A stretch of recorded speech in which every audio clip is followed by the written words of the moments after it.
दोस्तों नमस्कार। दोस्तों मैं गुरदीप सिंह सेंगर एडवोकेट और मेरे चैनल पर आप लोगों का स्वागत है। दोस्तों आज का विषय है कि कहीं आपके पास किसी जमींदार का कोई इजाजतनामा तो नहीं है किसी भूमि के संबंध में, और वो इजाजतनामा वर्तमान समय में आपके पास मौजूद ना हो, जिसकी वजह से आप लोग परेशान हैं और बार बार पूछ रहे हैं कि हमारी इस जमीन के कोई कागज नहीं है, सरकार कहीं हमें यहाँ से हटा तो नहीं देगी, डिस्पोजेस तो नहीं कर देगी, हमारे मकान को तोड़ तो नहीं देगी या हटा तो नहीं देगी। दोस्तों आज का वीडियो इसी संबंध में है। दोस्तों चूंकि मैं एक जमींदार परिवार से बिलोंग करता हूं और प्रैक्टिस में हूं, और मैंने बहुत लोगों को देखा है कि मकान है या कोई ऐसी भूमि का टुकड़ा है जो किसी जमींदार द्वारा जमींदारी उन्मूलन के पूर्व में आपके किन्हीं बुजुर्गों को इजाजतनामा बना करके दे दिया गया था, और वो इजाजतनामा या तो आपकी किसी सेवा से प्रसन्न होकर के, जैसे आपके पूर्व परिजनों में कोई बुजुर्ग व्यक्ति किसी जमींदार के यहाँ कोई ऐसी सेवा करता रहा है, दूध निकालने का काम किया है, बाल बनाने का काम किया है, खाना बनाने का काम किया है, पानी भरने का काम किया है, या और ऐसी कई सेवाएं हैं, छोटी छोटी सेवाएं हैं। उन सेवाओं के बदले जमींदार ने या उस लैंडलॉर्ड ने आपको एक कोई भूमि का टुकड़ा दे दिया, उस टुकड़े का एक इजाजतनामा बना करके दे दिया। उसको रजिस्टर्ड होने की आवश्यकता नहीं है, वो इजाजतनामा आपके घर में किसी कागज में पड़ा हुआ है, क्योंकि पहले बहुत ज्यादा वैल्यू नहीं होती थी। दोस्तों अगर ऐसा कोई इजाजतनामा दिया गया है तभी आप उस लैंड पर पजेशन में आए हैं, आपके पूर्वज पजेशन में आए, उसके बाद में आप उनके पुत्र, उनके बाद में उनके पुत्र, इस समय वर्तमान समय में आप हैं। क्योंकि अगर आबादी लैंड है तो उस लैंड का कहीं लिखा पढ़ी होती नहीं है, कहीं अलग से म्यूटेशन भी नहीं होता है, बाद में झगड़े प्रारंभ हो जाते हैं। तो दोस्तों अगर ऐसा कोई डिस्प्यूट है कि आप किसी आबादी लैंड पर रह रहे हैं, उसका कोई रिकॉर्ड नहीं है, तो सबसे पहले मेरी सलाह है अपने घर में जो भी पुराने दस्तावेज हैं उनको ढूंढिए, हो सकता है उनमें कोई इजाजतनामा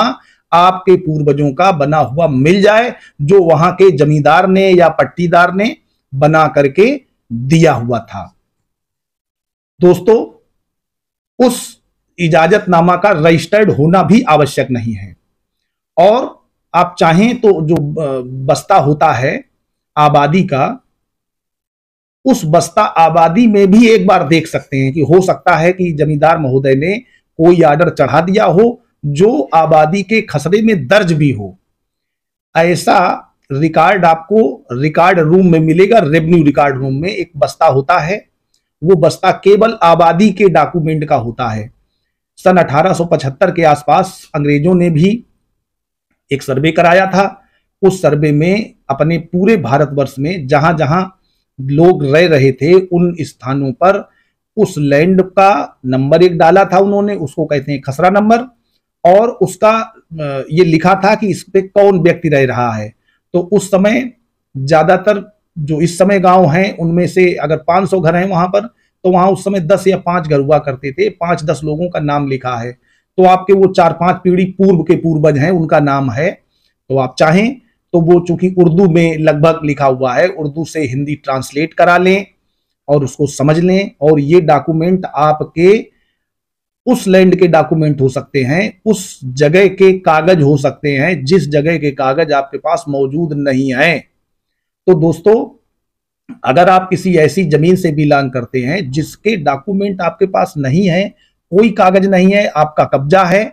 तो एक बार निश्चित कर लें कि कहीं किसी जमींदार ने आपको कोई इजाजतनामा दिया तो नहीं है।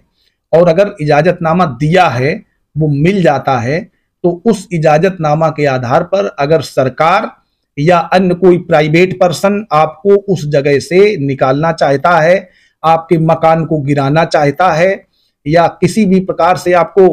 वो परेशान कर रहा है, तो आप सक्षम न्यायालय में माने सिविल कोर्ट में एक परमानेंट इंजंक्शन का दावा दाखिल करके, स्टे का प्रार्थना पत्र दे करके और स्टे का दावा ला करके आप अपने उस मकान पर या उस लैंड पर एक स्टे करा सकते हैं, और उस स्टे में उस व्यक्ति के लिए एक डायरेक्शन जारी करवा सकते हैं कि इनको रोक दिया जाए। इनको माने आपकी जो विरोधी पक्षकार है, वो सरकार भी हो सकती है, वो कोई राजस्व का अधिकारी हो सकता है, एसडीएम हो सकते हैं, तहसीलदार हो सकता है, लेखपाल हो सकता है, या कोई पब्लिक पर्सन हो सकता है, आपका पड़ोसी, आपके चाचा, ताऊ, दादा, मामा, या गांव का कोई दबंग। उसके लिए आप डायरेक्शन करवा सकते हैं कि इनको रोक दिया जाए कि यह इस प्रॉपर्टी पर, उस प्रॉपर्टी की चौहद्दी दी जाएगी जिसके पूरब में फला फला है, पश्चिम में फला फला है, उत्तर में फला है और दक्षिण में फला है। इसके हमारे स्वामित्वपूर्ण व शांतिपूर्ण अध्यासन में कोई हस्तक्षेप न करें और ना ही कोई व्यवधान उत्पन्न करें। तो न्यायालय उनको तब तक के लिए रोक देता है जब तक वाद विचाराधीन है, पूरा मुकदमा चलता है, आपके डॉक्यूमेंट और गवाह वहां पेश होते हैं और उन गवाहों डॉक्यूमेंट को पेश होने के बाद आप मुकदमा जीत जाते हैं। तो दोस्तों, और उनको हमेशा के लिए रोक दिया जाता है, एग्जीक्यूट भी करा सकते हैं। तो दोस्तों, अगर किसी लैंड पर आप काबिज हैं, क्योंकि काबिज पहले के लोग बहुत ईमानदार होते थे, अब तो ज्यादातर लोग बेईमानी का आशय रखते हैं, कहीं छोटी मोटी बात है तो थोड़े पैसों पर लोग बेईमानी कर लेते हैं। पहले का व्यक्ति बहुत ईमानदार था, और अगर आपका किसी जगह पर पूर्वजी कब्जा है तो निश्चित मान लीजिए कि आपके घर में किसी